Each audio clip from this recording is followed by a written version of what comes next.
Here you go, stripping along the most targeted citizen. Wow, it's real fun. Been a long, long day. Um, Interesting day. Went to the woods this morning at 4:30, 5 o'clock. Didn't see nothing.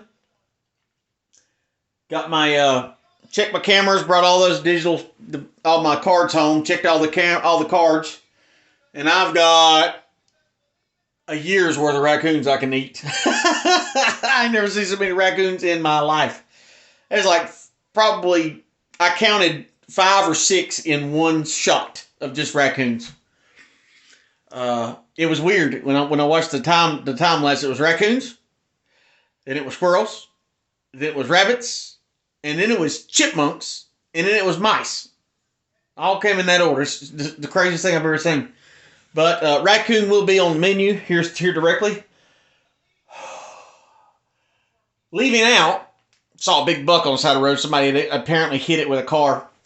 Got pictures of it. Come all the way home. Well, I texted my buddy right there on the side of the road because it hadn't been there. Probably got hit last night about 8 or 9 o'clock. Me and Mason passed a buck right there in that spot, so he probably must have got killed as soon as we went by.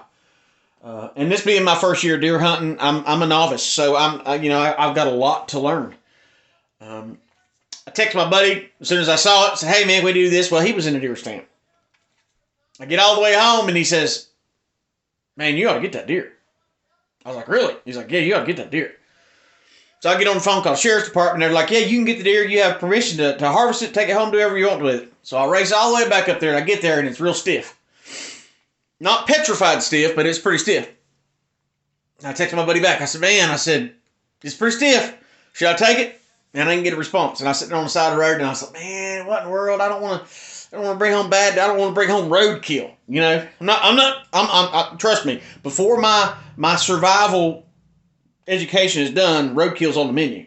Okay, just trust me when I say that, because you guys are gonna hope to God you got groundhog to eat when this crap is over. Before this crap's over with."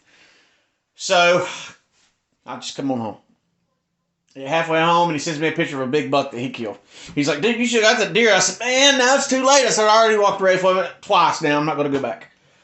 So I told him, I said, "Just give me a holler when you're ready, man. I'm going to come watch you process that deer." Now, I learned today he's one of the top 25 taxidermists in our state. And he's got just walls full of trophy animals. So thank you, Lord, for kind of lining all that up and getting it working together. And the great thing about when you hang out with somebody that's cutting up deer, you get some of it. So I've got, God knows, he gave me this whole bag right here. Whole bag of deer stew. That's 7 pounds right there. 7 pounds. I got a whole bag of tenderloins.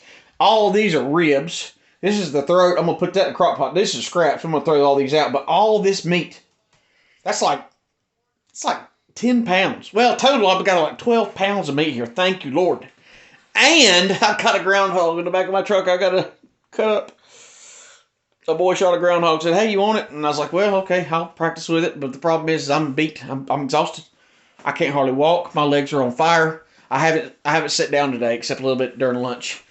The roommate, I guess it's destroy Stewart in her mind now. So this will be the second week in a row that I haven't been able to take my son hunting because she's taken to her brother's. This tomorrow will be the 3rd church service that he's missed. He hasn't missed a church service in 6 years.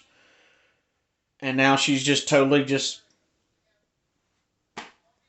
throwing him away. A child that isn't raised in the church is a child that's going to go astray quickly. And I can't do anything about it.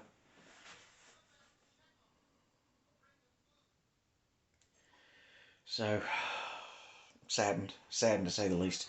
So now I've got to find some way to wrap all this up. I'm going to put that in a crock pot tonight. That's the throat. Look at all the meat that's on the throat of a deer. And I mean, that was a massive deer. It was the biggest 3-pointer. And you wouldn't think it was a 3-pointer, but it's the biggest 3-pointer I've ever seen in my life. And the deer that I left on the side of the road was about that big too.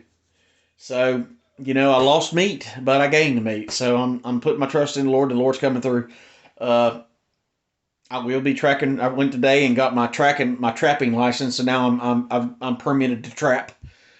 So I've got a trap to put raccoon in. So there's 5 or 6 of them. I got to get them out because they're eating all my bait. So if I feel good enough tonight, I'm going to go back up there at 11 o'clock and set my trap, and I may just go ahead and kill one too. And it's supposed to be really cold tonight, so it's not like in the 20s tonight. So if it is, I can kill one, and then I'll just gut it and let it sit because I'm putting a raccoon in my freezer too. We're going deliverance. Sorry, our country's in trouble. And when you go to Walmart and a roast is $65 for a roast, that right there is like $200 worth of meat. So thank you, Lord Jesus. You guys have a good day. Pray for me, please. I need it because I'm really down. I miss my son. This is that program. It destroys every single relationship, even between a father and son. It destroys any passion that I've ever had. They've taken away from my cars to my Hot Wheels to Volkswagens, from Volkswagens to Harleys, from Harleys to hot rods, from my business. I mean, anything I've ever taken pleasure in, they've taken away from me, and now they're taking the love and admiration of my son away.